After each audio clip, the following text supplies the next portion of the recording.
Kumpirmado, Duterte Black, suportado ang pamumuno ni SP Cheese.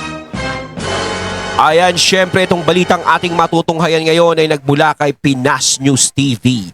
At ito po ang inyong lingkod na si BT na magbibigay ng reaksyon at komento dito sa video na ating matutunghayan ngayon. At huwag na natin pagtagalin at sabay-sabay na natin panoorin ang laman ng video na hatid sa atin ni Pinas News TV at bibigyan natin ng reaksyon ang balitang ito. Pasok! Duterte 7. Aba, Duterte 7, ayan syempre ito. Si Senator Bato. Yan, natunghayan ngayon natin, no? 7. Senator Bungo, Senator Robin Padilla, Senator Marcolita, Senator Robin, Aimee Marcos, and the two Villar. Pero Senator Aimee, sir, nag-commit na rin? Senator Aimee? I don't know kung nag-usap na sila personally, pero in principle, kami, Duterte Black, napag-usapan namin, we are inclined to support Senate President Jesus Escudero. Why, sir? So dito sinasabi na ang Duterte Black ay sumusuporta kay Senator Cheese, kay Senate President Cheese. So dito parang kinukumpirma ni Senator Bongo, ni Senator Bato ito. No? Na talagang panig sila kay Cheese. Aba, ibig sabihin, parang may pinakita si Cheese na nagustuhan nila. Tignan natin, Wala naman kaming nakitang hindi dapat siya suportahan. So, we support him. Walang kapalit like yung mga committee chairmanship, sir? Wala naman kasi as is malago. Wala man akong hiningi. Wala man akong okay. Wala man rin pinaramay sa akin. Basta nagustuhan ko lang yung pamamalakad niya sa amin, sa Senado. Yung leadership niya is, nakita ko is very open to everything. Hindi siya close-minded, hindi siya porque ganito siya, panindigan niya ganito siya, o porque ganun, yung nakikinig siya. So yung parang pinaparating ni Senator Bato rito, no? Na si Cheese, parang sinasabi niya dito na transparent ang dating. Parang ganon. Na, syempre, pagkakaalam ng karamihan, no? Na tropa-tropa niya, syempre, alam niyo na. Diba? Tapos na si Chismis pa siyang waiter dun sa ano. Parang, yun na naging Chismis. Diba? So, ang sinasabi dito, parang wala siyang kinikilingan. Kung ano yung tama sa kanya. Kung ano yung mali sa kanya. So lahat siguro ng mga nangyari is pinag-aaralan niya maigi, hindi yung nagdidesisyon siya ng bara-bara, hindi porket may kakampi siya na ganito o galing siya kay ganito, is yun na yung talagang aanuhin niya. Kumbaga parang dumidepende lang siya. Diba syempre katulad sa impeachment ni VP Sara, hindi naman pwedeng siya lang yung magdedesisyon. Kailangan, makunan niya rin ng opinion yung mga kasama niyang senador. Siyempre, doon din siya kukuha ng idea kung ano ba talaga ang gagawin niya.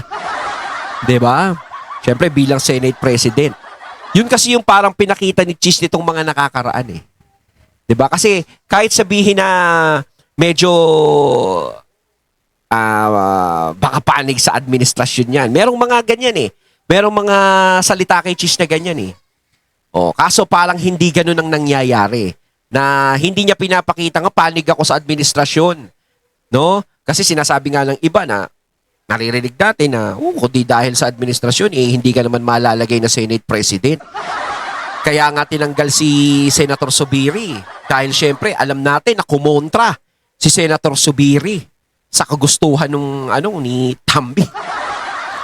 So, ito ngayon, si Senator Cheese, si Senate President Cheese, ay parang nagugustuhan nga ng Duterte Black.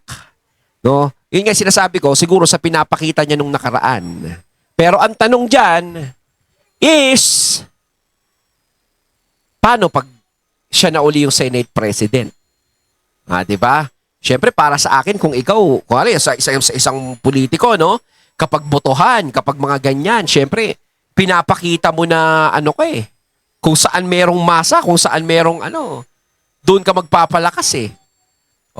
Ang tanong, kapag siya'y naging Senate President, kapag nagtuloy-tuloy na siyang Senate President, yung sinasabi kaya ni Senator Bato na magagandang salita is hindi mapapalitan, mapapanindigan kaya ni Senator Cheese, kung ano yung ginagawa niya ngayon?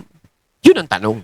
Nakikinig. So that's what we need as a democratic institution, pakinggan ang lahat.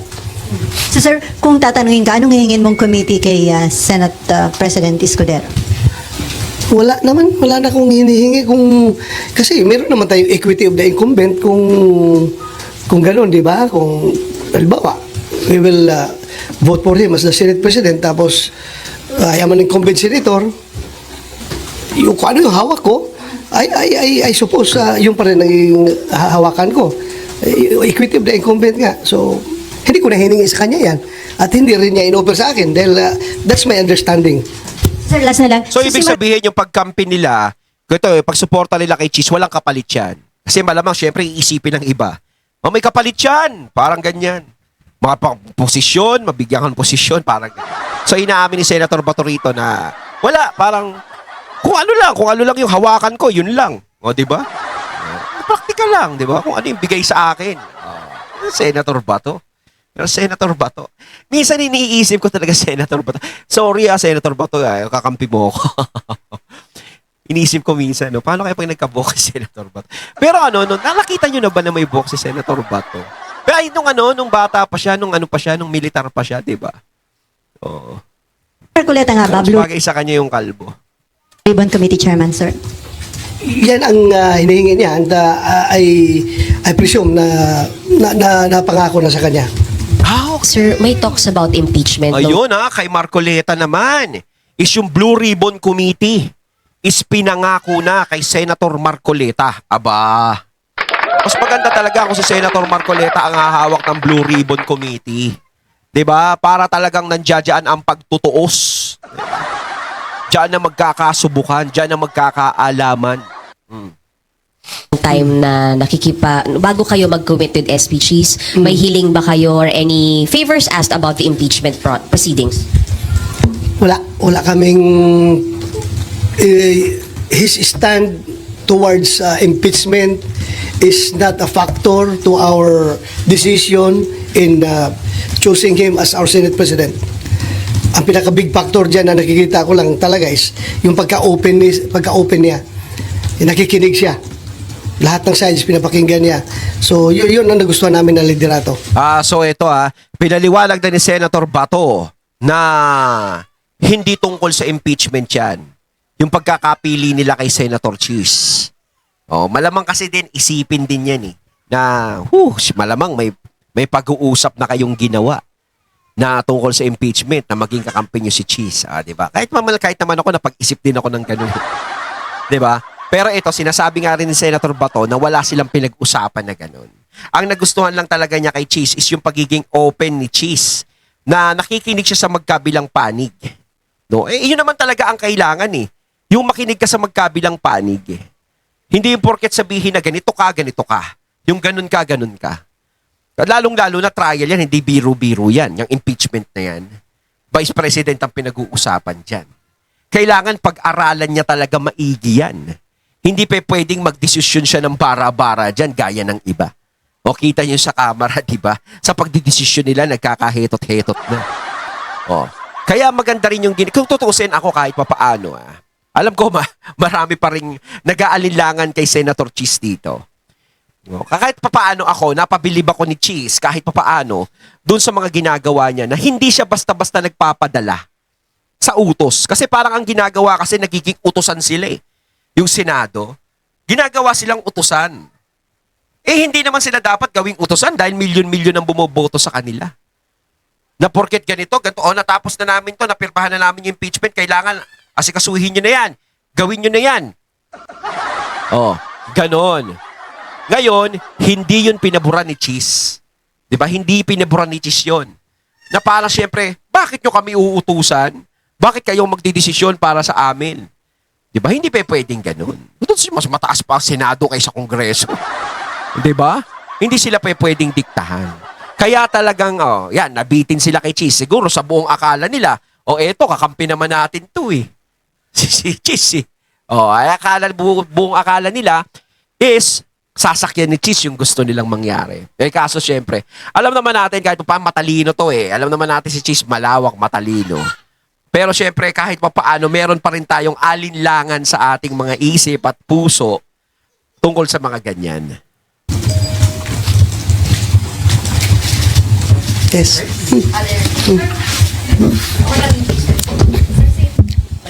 Sa impeachment, sir, di ba po, nag-move kayo para i-dismiss yung articles of impeachment noong June 10. Uulitin niyo po ba yun pag nag-reopen kayo? Yung hihingi na ho ba yan? Hihingin ba yan ng Duterte 7? Mag-usap pa kami. Titingnan namin. Baka sabihin nyo, insisting naman itong mga tao na ito, pabalik-balik. Eh, hinihingi na namin yan noon, di ba? Pero one thing I can assure you is that ako, from my personal na paniniwala ko ito, that since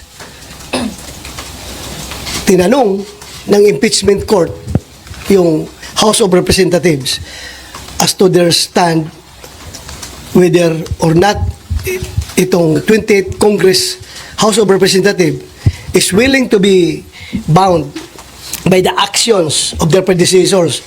Yung House of Representatives ng 19th Congress. Are they willing to continue or are they willing to be to bind themselves to whatever actions that were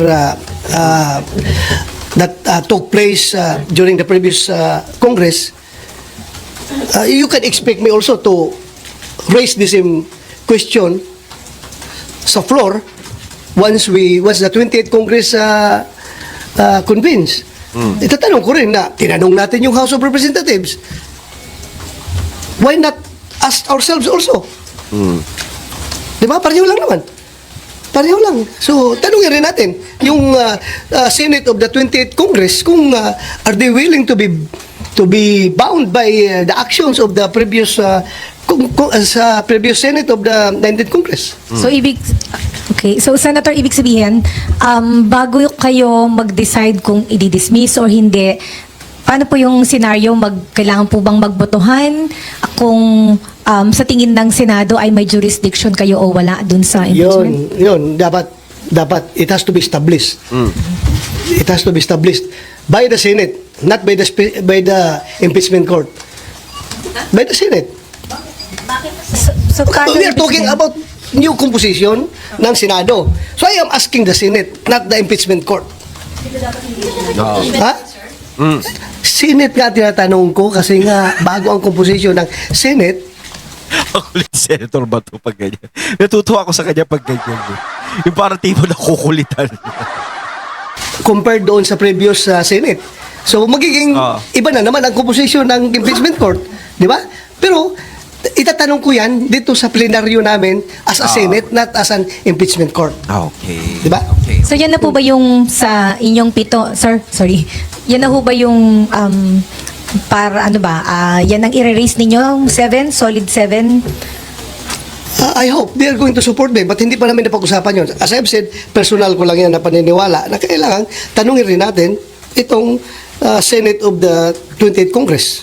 Kung magpapabind ba sila sa actions ng Senate of the 19th Congress. So sorry, isa na lang. Sir, hindi nga ho ba proof na talagang tatawid dito sa 20th Congress at kailangan yung mag-trial, yung pong pag-return ng articles of impeachment sa House kasi hiningan nyo po sila may order kayo sa kanila eh. Na-comply na yung isa, sir, yung certification na in compliance daw with the Constitution yung pong articles and then magko-comply din daw po dun sila sa pangalawang order. So, pag nag-comply sila, hindi ho ba dapat diretso na kayo sa trial, sir? Paano? Ibang na ang composition rin ng Senate na 28th Congress eh. Kaya tatanungin ko talaga para masettle yung issue of jurisdiction. Tanungin natin. Kasi mag-iiba na eh. Iba na yan eh. Lahat mag-iiba na yung usapan eh. Kasi 1920, magkaiba na yan. Tanungin natin kasi tinanong natin yung House, why not ask the Senate? Pareho lang yun. Hindi nyo napag-usapan yan ni SP? Hindi namin napag-usapan yan. Ako, sa akin lang yung personal ko lang yan na paningin. Sir, personally, magmo-move po ba kayo na ulit na ipa-dismiss yung impeachment ni VP Sara? Hindi, siguro. Pinakaunang motion ko is to determine whether or not the Senate of the 28th Congress is willing to be bound by the actions of the previous Senate. Yun lang ang tanongin ko para masettle natin yung issue on jurisdiction. Dahil sinitil kung halimbawa makakuha yung House of Representatives ng kanilang positive action, no? Na talagang majority sila ay pumayag na yung tatawid yung jurisdiction sa 28th Congress. So gusto ko ring tanongin rin ang Senado. Kasi pareho lang naman yan. Nagtatanong tayo ng O jurisdiction. kasi iniisip natin, no, syempre 19 Congress, sila nagbotohan. So, pag nagwala na yung ano niyan, syempre mag-iiba na eh. 20th Congress na. Mag-iiba na naman, parang mawawala na ng bisa yung nakaraang boto kay VP Sara dun sa impeachment niya. 'Di ba? Kapag ganun. Ngayon, kung patatawirin yung 19 para maano sa 20, gulo. Di para sa akin, alam nyo mga katunay, ito lang lahat yan eh. Ito lang yung suma total niyan eh. Para sa akin, kahit sabihin nila ng tawirin yung impeachment ni VP Sara, kahit gawa nila ng paraan yan, ang Senado, alam natin, sinasabi ko nga, matatalinong tao yan. No? Hindi yan, kumbaga parang ayok sa kapangyarihan. 'Di ba? Kita nyo naman, dahil kung ayok sa kapangyarihan yung mga yan, matagal nang natapos yung impeachment ni VP Sara. O kita nyo, pausod ng pausod, hindi nila pinoproseso, parang hindi nila pinapansin. O kulang na lang sabihin nila dito, ano ba maitutulong yan dito sa Pilipinas? Yung impeachment na sinusulong nyo. Hindi naman nila madiretso ng ganun. Diba? Kung tutuusin talaga is, malawak ang isip ng Senado eh. Diba? Parang siguro naiisip nila sa sarili nila eh. Ano ang dahilan? Ano yung mabigat na grounds para ma-impeach si VP Sara? Siguro kahit sila nakikita nila na wala eh, walang mabigat eh. Marami nga diyang mas mabigat pa doon sa paratang kay VP Sara. Diba? Mas mabigat na yung ibang politiko, pero hindi naman nagkakaganito. Malamang ko naiisip din ng mga senador yan. Kaya kita nyo, pumapabor ang Senado kay VP Sara. So yung iba naman iniisip, kinukonsinti ng ibang senador, ng mga senador si VP Sara sa ginagawa. Hindi nila kinukonsinti. Kung yung mga tao nga sinasabi na hindi sila pabor sa impeachment ni VP Sara, yung mga senador pa kaya? Di ba? O, kita nyo, 18 yung pumirma, nagpabalik nung impeachment kay VP Sara dyan sa Kongreso. Di ba? Yung Duterte, black. 7. So, ibig sabihin, merong hindi Duterte black na sumang-ayon doon sa pagbabalik tong impeachment na yon. Doon sa pagbabalik tong pinirmahan nila. Kaya para sa akin, yung sinasabi nga ni General Macanas na hindi ka na makakapanood ng bloodbath. Kaya sinasabi ko, kahit matuluyan, yung impeachment trial na yan, alam na natin ang magiging resulta dyan. Di ba? Alam na natin. Dahil nga sinasabi ko, yung Senado, malawak ang utak niyan. Alam nila yung ginagawa nila. Ngayon, dahil sa alam nila yung ginagawa nila, alam na natin kung ano yung magiging resulta dyan. No? Kaya hindi na tayo makakapanood ng bloodbath na sinasabi ni VP Sara. Ngayon, syempre, makakapanood tayo ng bloodbath kung sakasakali si VP Sara ay mag-guilty at sigurado may matinding pasabog si VP Sara dyan. Diba? Kasi hindi naman magsasalita si VP Sara doon kung wala siyang matinding pasabog eh. Malamang meron siyang matinding pasabog doon. Yun ang diba? Ng bagong Congress dahil nga iba na ang composition. Pero yung iba, hinihiling nila na matuloy ang impeachment trial kay VP Sara para magkaalaman na, malaman na kung ano yung bloodbath na yun para... Sir, may get your comment din po. Sabi po ng CBCP, nababahala sila dun sa delay ng Senate regarding po sa impeachment. Sa pagka-delay. Nababahala sila? Bakit sila nababahala? Ano yung kinabahala nila? Kinabahala nila na na-delay. There's no cause for panic. There's no cause for panic. So sir, yung new composition, Tama naman, wala naman sila dapat ikabahala eh. Di ba? Sa impeachment. Bakit? Kung nadidelay ang impeachment, bakit kayo nababahala? Saan kayo nababahala? 'Di ba? Bakit? Kung wala naman kayong ginagawang masama. At kung talagang totoo talaga yung pinaparata kay BP Sara, hindi kayo dapat mabahala. Bakit kayo nababahala? Tama naman si Senator Bato ron. Paano nababahala sila? Alam nyo kung saan. Kapag si BP Sara ay nakalusot dyan sa impeachment na yan at hindi sila magtagumpay sa impeachment na yan, yun ang ikinababahala nila. Ng Senate sa 20th Congress, natanong nyo na ba yung mga bagong members ko ano yung kanilang stand? Hindi ko pa natanong. Hindi ko pa natanong.